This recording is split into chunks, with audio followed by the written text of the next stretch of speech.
15 a match. I believe both these gentlemen making their debut here at Subversiv. Yeah, I think you're right about that.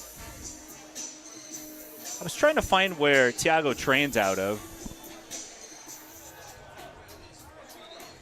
So for those watching Subversiv as your first Subversiv you've seen, we do have a mix of combat jiu-jitsu and regular no-gi jiu-jitsu matches, and we'll let you guys know which ones are which, but you'll be able to tell as well. Pretty quickly. Oh, they're going to throw hands real fast. Either by submission. Fights, not to mention I get to sit ringside. Let's get into it. Pretty great seats, huh? Best I know, seats in the right? house. All right, so if you're just joining us, Tiago Nacimiento is in the white shorts. We've got Joey Balisteri in the teal blue shorts here, and this is a regular jiu-jitsu match, so no combat just yet. Joey's got some size on Tiago. I was wondering how that was going to play out when they were walking out. The size difference can make a big difference when it comes to takedowns.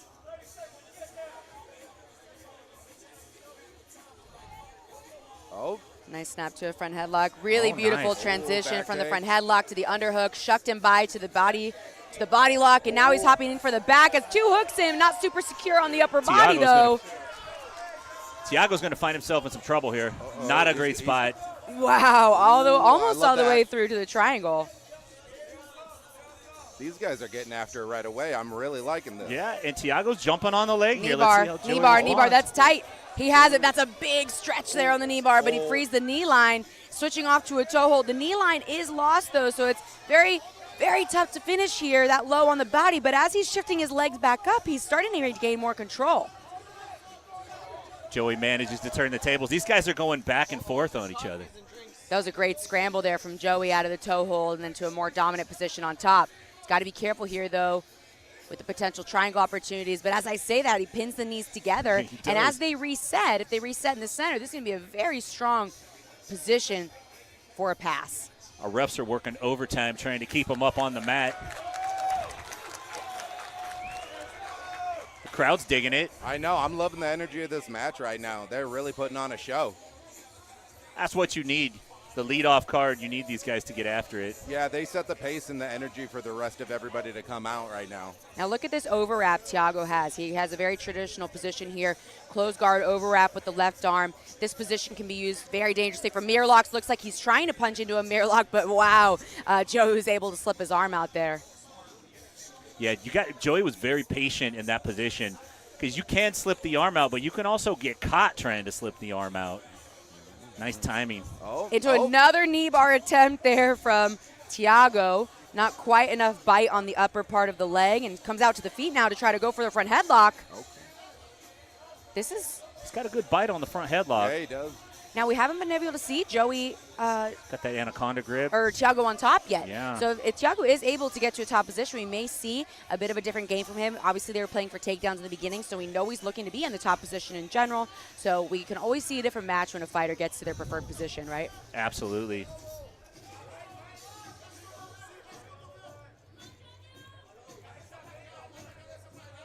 I think the heat is starting to settle in a little bit now after the jump. They're starting to get the lungs burning and the heart's going.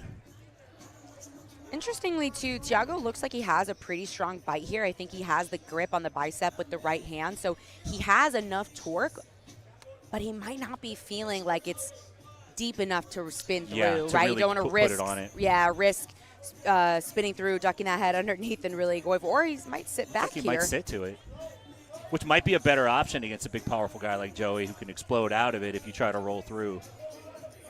Tiago's taking his time. What's Joey looking to do in this position? Well, not this. Not this. I was going to say, hopefully not go over. But you know what? As I say that, you can see that he's bringing his right elbow back. Yeah, he is. And he's creating a lot of space between his shoulder and his carotid artery, right? Because that is essentially what finishes this choke. So he created enough space by opening his right elbow to release the choke, and now he's back up to the feet. Very patient defense from Joey today. It's very smart. They rushed into it early, but now it seems like they're feeling each other out, and they've kind of got each other a little bit more dialed in right now. Both guys kind of establishing their attacks early on in the match, trying to get respect from their opponent. One thing you'll notice about Joey as well is he does a great job at switching between attacking the head and the body. So he's going for snaps, he's going for front headlocks, and he switches off to arm drags, he switches to underhooks, to body locks. So when you're playing between someone's upper body, like the head and the torso like that, it can often lead to those really big explosive takedowns, like going for the body lock like he did in the beginning of the match. He went for an underhook, kind of a shuck style. He also finished a front headlock attack. So really, really well-timed combinations. He's still going for it off the mat. Yeah. And to your point, it's difficult as a defender to keep defending high and low without exposing one part of your body.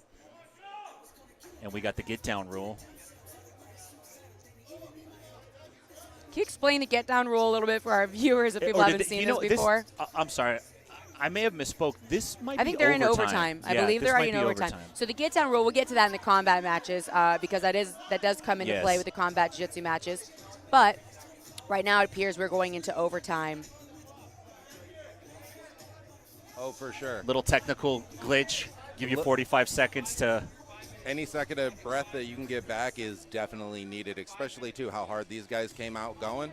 I think they did maybe they reset? Yeah, we're going to have to double check. This is the get-down position, Yeah, right? we're going to have to double check before the next match just so we're clear on it. But I believe that they are implementing the get-down rule now in no-gi jiu-jitsu matches, which is a little bit different than what we've seen before. Typically what that means is if the judge or the referee deems that they are staying on their feet for too long and there hasn't been action to take the match to the ground, they can bring the match to the ground. Right. And generally we see it in combat jiu-jitsu where the ramifications of being on the ground are a little more serious. There we go.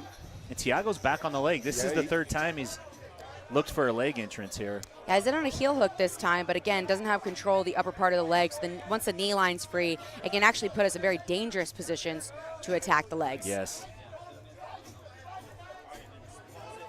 Joey thought about a Darce. Might have just been more of a decoy. He couldn't get the Darce. His leg's trapped right there. His leg is hooked in there, He's still hanging on to it, so he can't really get the right leverage for that. He's alternating back between that Darce grip and that necktie grip, but I don't think he's really selling for it. I think he's just trying to get a reaction from Tiago, and Tiago's not biting. No. Yeah, one of the things about this position for the top player is that ideally you're able to keep your opponent's back flat on the ground, right, and you force them to release the foot, right, by applying that pressure on the upper body. But Tiago's been very resilient in continuing to attack the leg, even though he doesn't have a submission attempt left, but just to kind of save himself from getting his guard passed. Yeah, he's not playing. He's on that leg like a kid grabs onto their parents. No! Even here, it's interesting to me that he doesn't opt to come out to the knees and try to come up on top when Joey does sit back, right? And now he might find himself in more trouble potentially here. 10 seconds on the clock at the very end of the match here. Let's see how it goes. This is a submission-only match.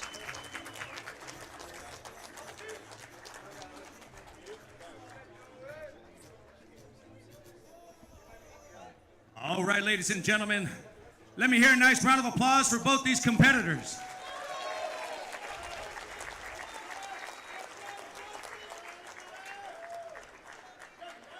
And your winner, out of the blue corner, Tiago Nacimiento. Both of these competitors competed let's hear it one more time for Joey If you're sitting at home, make sure to Balisteri. show them both some love. That was fantastic.